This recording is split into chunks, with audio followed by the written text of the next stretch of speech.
कि सब में परमात्मा विराजमान है, सब में विराजमान है, क्योंकि परमात्मा ही पूरा जगत है, परमात्मा ही पूरा जगत आहे. मराठीमध्ये फार सुंदर रीतीने चांगदेवाला उपदेश करताना मुक्ताबाई सांगते, ब्रह्म दिसे उघडे जगिया, ब्रह्म दिसे उघडे, पाहून घे तू रोकडे, चांगदेवा पाहून घे तू रोकडे. एक सोना रहता है. देखिए ये राम सब में कैसा समाया हुआ है, और जीवन शांति की बातें चल रही है, लेकिन सब में राम कैसे देखना होता है, ये गुरु का ज्ञान कैसे बताता है. एक सोना है, वही सोना अंगूठी बना, वही सोना क्या बना, वही सोना अलंकार बना. अलग अलग अलंकार बनते गया, सोना गायब हो गया, सोना गायब हो गया, वो सोना आकार में आ गया.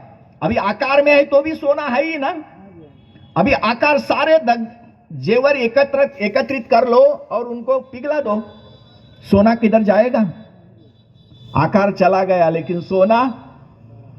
वैसे ही महापुरुषों ये सारे सृष्टि की जितने भी तत्व है, धरती अग्नि पानी वायु जीव आकाश, हम सारे ही आकार जितने हैं ये सब निरंकार के रूप है, लेकिन ये आकारों में आए हैं इसलिए निरंकार नहीं देख रहे. लेकिन गुरु का ज्ञान आता है, निरंकार की जानकारी होती है तो ये आकार पहले नहीं, निरंकार पहले दिखता है, बाद में आकार दिखता है. मट्टी का घड़ा, घड़ा बनने के पहले वो क्या था, क्या था, मट्टी था. घड़ा बनने के बाद मट्टी ही है ना, वो केवल आकार आ गया, घड़े का आकार आ गया. अभी घड़ा फूट जाने के बाद, टूट जाने के बाद क्या बात शेष रहेगा.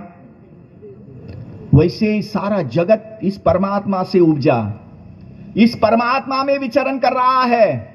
और ये आकार जब खत्म हो जाते हैं, ये तत्व जब खत्म हो जाते हैं, फिर से अपने मूल स्वरूप में परमात्मा के स्वरूप में आ जाते हैं. ये जानकारी कब आएगी, कब फिर मुझे मेरी मां में भगवंत दिखेगा, कब मेरे बाप में मुझे भगवंत दिखेगा, कब मेरे भाई में भगवंत दिखेगा. ये देखने के लिए ही ज्ञान की जरूरत है, और यही ज्ञान, यही पर्याय, यही उपचार सदगुरु माता जी करते हैं.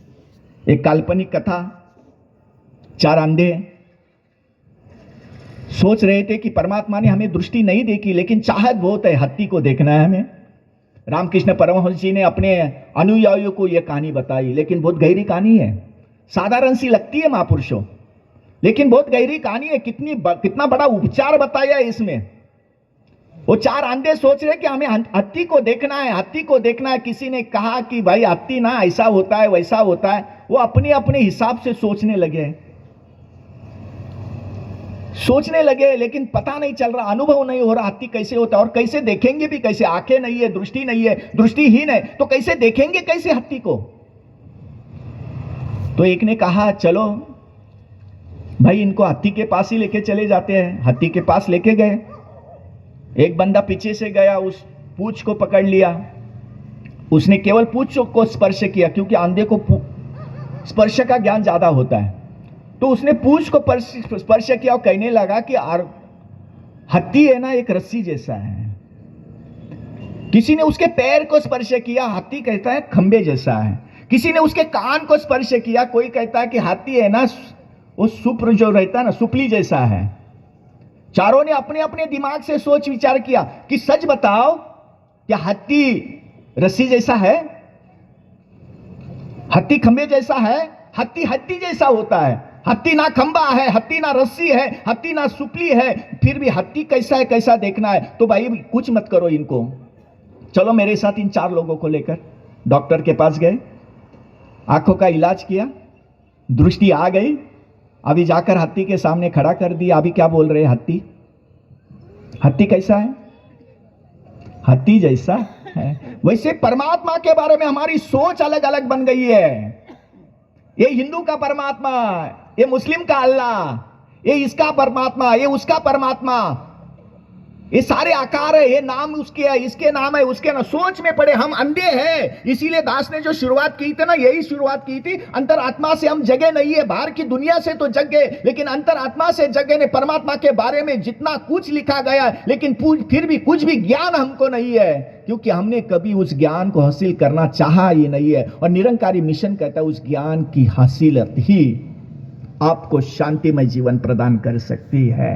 अमन प्यार केवल आ सकता है तो आध्यात्मिक जागृति से ही आ सकता है।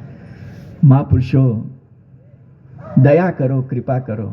ये दर केवल बैठने का दर नहीं है, ये दर जागने का दर है, अंतर आत्मा से जागने का दर है, अंदर पड़े हुए कुत्ते को निकालने का दर है, अंदर पड़े हुए अज्ञान